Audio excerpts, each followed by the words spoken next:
Okey, adik minta putih. Cukup lama adik menghilang dari Uda dan kini adik balik cuma untuk mengecek kata putih gitu. Bah tu.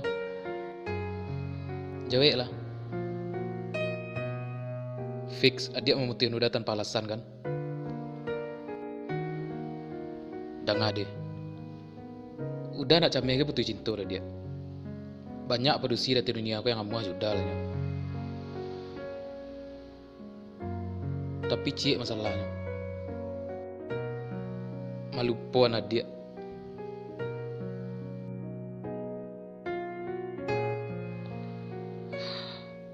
Bayangan kau, biasanya pergi ke mahkamah aja onda tu tiba-tiba onda kau hilang. Untuk membiasakan berjalan kaki balik tu nak mudah doh.